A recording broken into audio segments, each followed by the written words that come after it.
እኔ ለብሩክና ለሀይሚ አንድ ጥያቄ አለኝ። ለምንድነው ዲኤንኤ እስከሚመጣ መጠበቅ ያቃታቸው? ለምን ቸኮላችሁ? ሲቀጥል ደግሞ እዩ በጣም እየተጫወተችባችሁ ነው፣ ቅርጽ እየሰራችባችሁ ነው፣ ሙድ እየያዘችባችሁ ነው። መታ ሀይሚ ፊት እኮ ስማው ነበር እኮ አህዬ ሳምሽ እንጂ መጋዣ ፊት። እኔ ሀይሚ እንዴት እንደታገሻት አላቅም። ጠፍጥፈሽ ያለመጣለሽ እና ትዕግስቱን ይስጥሽ ሀይሚ።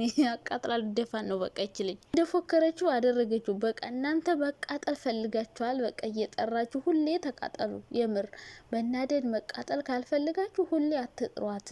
ሰላማችሁን ማግኘት ከፈልጋችሁ እንዴት ሰው ሁሌ ለእናንተ ክፋት የሚመኝ ሰው ጥሩ ነገር ለእናንተ የማይመኝን ሰው ጠርታችሁ እንዴት ትቃጠላላችሁ? ስማው ነበር እኮ አየ ሳምሽ የሚስማው ነገር እና እኔ ለምን ቸኮሉ ግን ጋይስ? ዲኤንኤ እስከሚመጣ ነው። ዲኤንኤ ወጥቷል ወይ ብላችሁ ነገሩ ለምን አልነገሩንም? የምር ግን እኔ ግን ዝም ብዬ ሳስበው ወይ ወጥቶ የብሩክ ነው ተብሎ ነው በቃ እንደዚህ እያሉ ያሉት እንጂ ገና ውጤት ሳይመጣ እንደዚህ እኔ ዝም ብሎ በጥርጣሬ ድጋሚ እኔ ገንዘብ ለምን መጫወቻ ይሆናል? ካላችሁ ከደላችሁ ወይ ለኛ ስጡን። የምሬ ነው። ወይ መጀመሪያ አላደረግንም ከሆነ ኦኬ፣ ግን ዲኤንኤ ካረጋችሁ ውጤት ከመጣ በኋላ ጠይቁ እንጂ እናንተ እየጠራሽ ሀይሚን ቢሆን ለመብሸቅ ለመናደድ ራሽን እያዘጋጅሽ ነው። ብሩኬን ቢሆን እንደዛው ማለት ነው። እንደፈለገች እዩ እንድትፈነጭባችሁ እያረገችው ነው። በእርግጥ ዲኤንኤ ውጤት እስከሚመጣ መስራት አለባቸው። ዝም ብለው ቁጭ አይሉ። ወይኔ ዘግቻ ወራለሁ። ገና ውጤቱ ይሁን አይሁን ሳታቁ እዩን እየጠራችሁ መናደድ፣ ጨጓራችሁን መላጥ። ለምንድን ነው? እኛ ራሱ እኮ ጨጓራችን ተላጠ እንዴ! ባለፈው እንደዛ ፈታ ዘና እንዳላረጋችሁን አሁን በቃ በቀል በሉት። በቀል አናደው ሊደፉን ነው። እና ገና ውጤት ሳይመጣ ይሄን ያክል መፍራትም የሆነ ነገር መሆንም አያስፈልግም። እድሉን ለእሷ እየሰጣችሁ እሷ አክትና ቅርጽ እየሰራች በእናንተ ሙድ እየያዘች እየተዝናናችሁባችሁ ነው። አሁን እንደው እዩ በአቅሟ በእናንተ ሙድ ተያዝ ተዝናና። ካልሆነ ደግሞ እናንተ የሆነ ነገር ታደርጓትና ወደ መቀመቅ ተወርዳላችሁ። አንዳችሁ ወይ ሀይሚ ወይ ብሩኬ። ከዛ በኋላ ደግሞ መሀላችሁ የሆነ ነገር ትፈጣጥራለች። በቃ ህይወታችሁን ታመሳቅላለች። እቅዷን እንዲሳካ እናንተ እየረዳችኋት ነው። ስለዚህ ዲኤንኤ አድርጋችሁ ከሆነ የእውነት ጠብቁ። ሲመጣ ከመጣ በኋላ ልጁ ያንተ ነው ከተባለ ትሄዳላችሁ ነው። ደግሞ በውስጥ ልጁ ያንተ ነው ተብለሃል ነው ብሩኬ። ውጤቱ መጥቶ ነው ሳይመጣ ነው ድጋሚ ዲኤንኤ እናርግ የምትሉት? ብር ከደላችሁ ደግሞ ብዙ ብር ነው መሰል የሚከፈል። እባካችሁ ለእኔ ስጡኝ። ኦሮ በስማ ብሩን የምጥሉበት ካጣችሁ። ሲቀጥል ደግሞ እዩ ራሱ እንደዚህ እየረበሸች እና እየበጠበጠች ያለችው ሁለተኛ ዲኤንኤ የምታረጉበትን ብር ለእዩ ስጧት። ጫማ ትግዛበት፣ ልብስ ተቀይርበት፣ ጸጉሯን ትሰራበት። አዎ እንደዛ ነው። ሀይሚ ጸጉሯን ስትፈታ እሷ ማብራ ፈታችሁ፣ ያን የሻገተ ጸጉሯን ማለት ነው። ስለዚህ ጸጉሯን ትሰራበት፣ ጫማ ትቀይር፣ ልብስ ዛሬ ቀይራለች፣ ተመስገን። ስለዚህ እናንተ እንደዛ አይነት እድል ባትሰጧት በጣም ደስ ይለኛል። ለማን? ለእዩ እንድትፈነጭባችሁ እድል፣ እንድትዝናናባችሁ እድል ለምንድን ነው የምትሰጧት? እድል ነው የሰጣችሁባት። በቃ እሷ ሙድ እየያዘችባችሁ። እኔ ራሱ ተናደድኩ ታውቃላችሁ። መታ ብሩኬ ጋር ጠጋ አለችና ይህ ልጅ አባት አህዬ ሳመሽ ልትስመው ነበረ እና ሀይሚን ቅጥል አርጋ ልደፋት ነው። እና እናንተ እንድታናድዳችሁ፣ እንድትፈነጭባችሁ፣ እንድታቃጥላችሁ እድል እየሰጣችኋት ነው። መንገድ እየከፈታችሁለት ነው። እሷ ደግሞ በተከፈተው መንገድ ፋት እኔ ራሱ ተናደድኩ ታውቃላችሁ። ሄዳ ቅፍ ስታረገው ጠጋ ስትልበት የልጅ አባት ምን ያክል እየተጫወተችባቸውና እየቀለደችባቸው እንደሆነ ነው የተረዳሁት። እና እየጠራችሁ የሷ መቀለጃ አትሆኑ። እስከሚመጣ ጠብቁ፣ ተረጋጉ። በእርግጥ ይሄ ራሱ እንደ አይዲያ ነው እንደ ስራ ነው እንጂ በእርግጠኝነት ይሄ ዲኤንኤ ውጤት ሳይመጣ በቀጥታ ሌላ ዲኤንኤ ያደርጉ። ሲቀጥል ደግሞ እናንተ በ24 ሰዓት ውጤት ይመጣል ብላችሁን ነበረ፣ ግን አልመጣም። ለምንድን ነው ያልመጣው? በ24 ሰዓት ነው የምናደርገው ብለው ነበረ። እንግዲህ 24 ሰዓቱን ስላላደረጉት ይሁን ውጤቱ ከመጣ በኋላ የሆነ ቪዲዮ የሚሰሩት አናቅም። ዞሮ ዞሮ ግን ከመጣ በኋላ እንደዚህ አይነት ክርክር ጥያቄ ራሱ ብትጠይቁ ጥሩ ነው። አሁን ላይ እዩ ላይ እኛ ራሱ እንዴት እንፈርዳለን? አሁን ድጋሚ ያ ሳይመጣ ይሄን ዲኤንኤ ያርግ ብንል ከባድ ነው።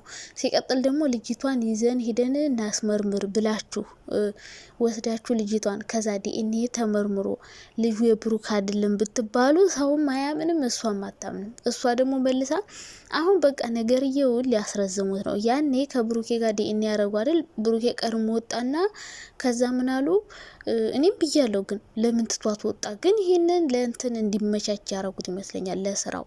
ከዛ አሁን ደግሞ ልጅቷን ይወስዱና ደግሞ ማለት ነው አሁን ልጅቷን ወስዶ ብሩኬ ዲኤንኤ ቢያረግ ልጅቷን እነሱ ሀይሚና ብሩክ ይውሰዱን በል። ከዛ ዲኤንኤ ያርገው ከልጅቷ የሚፈለገውን ነገር ወስደው መለሱላትም በል ለእዩ ማለት ነው። ሲቀጥል ገና ልጅ 1 አመት ያልሞላት ልጅ ብቻዋን ነጥላችሁ መውሰድ አችሉም። ከዛ በተረፈ ግን የእዩ ነው ቢባል ራሱ እዩ ደግሞ አስቀይረዋል። አሁን ራሱ ማስቀየር ስላልቻለክ ነው እንደዚህ የምትፈነጨው ምናምን እያለች ነው።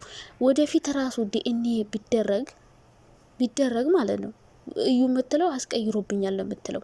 ገባችሁ አይደል? ልጅቷን ወስዳችሁ ብቻዋን እናረጋለን ወይ ሰርቃችሁ ወስዳችሁ በቢኒ በኩል ልክ እንደባለፈው ወይ የሆነ ነገር ብታደርጉ ተቀይሯል ነው የምትለው። ስለዚህ ስማችሁ አልጠራም ማለት ነው። ገንዘብ ማውጣታችሁ ውጤቱም ደግሞ እያንተ ቢሆን አልጠራም ነው ተብሎ የሚቀረው። ስለዚህ ይህን ውጤት ጠብቃችሁ ይሄ ሲመጣ ከዛ ሌላ ዲኤንኤ ማድረግ ትችላላችሁ እንጂ ገና ውጤቱ ሳይታወቅ ድጋሚ ደግሞ ዲኤንኤ ከሷ ጋር ሰጣ ገባ ያኔ ውጤቱ መጥቶ ያንተ ነው ከተባል ካልስማማበትም ካልክ ድጋሚ ደግሞ እንደተባለው ሰው ባለበት በትክክለኛው መንገድ አይደለም። ባለፈውን ያደረጉት በትክክለኛው መንገድ አይደለም። ይሄ ደግሞ የብሩኬም የሁሉም ስህተት ነው። ገባችሁ?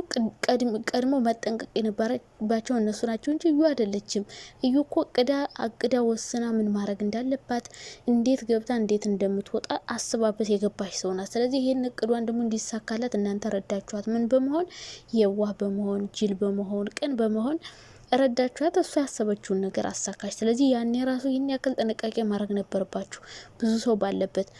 አሁንም ገና ውጤቱ ሳይታወቅ ይህን ያክል ሰጣ ገባ ጸብ ሀይሚ ላይ ቅርጽ ስሰራበት ሙር ስትይዝብን፣ ስታናድዳችሁ፣ ስታቃጥላችሁ፣ ከዛ በፊት ደግሞ ስትጣሉ፣ ስትደባደቡ የባስ ውጤቱም ሳይመጣ ሳይታወቅም ታስራችሁ ጉድ እንዳትሆኑ ማለት ነው። እና እኔ ግን በትዕግስት ውጤቱ እስከሚመጣ ብትጠብቁ ጥሩ ነው።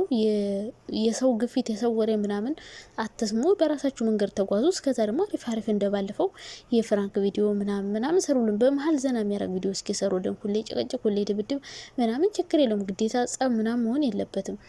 እና እንደዛ ነው። ምክንያቱም እዩ እየመጣች እዚህ ጋር ቅርጽ ስትሰራ ሙድ ስትይዝ ስታቅፈው ስትስምህ ሀይሚ ይደብራታል። ይህን ማወቅ አለብህ። በእርግጥ ሀይሚን የጠራቻት። ሲቀጥል ሌላው ጥያቄ ደግሞ ሀይሚ ለምንድን ነው እዩን እየደወልሽ የምትጠሪያት? የእሷ ስልክ አንቺ ጋር ምን ይሰራል? ለምን ታወሪያታለሽ? ድራማ ካልሆነ ለምንድን ነው የሚያወሩት በውስጥ?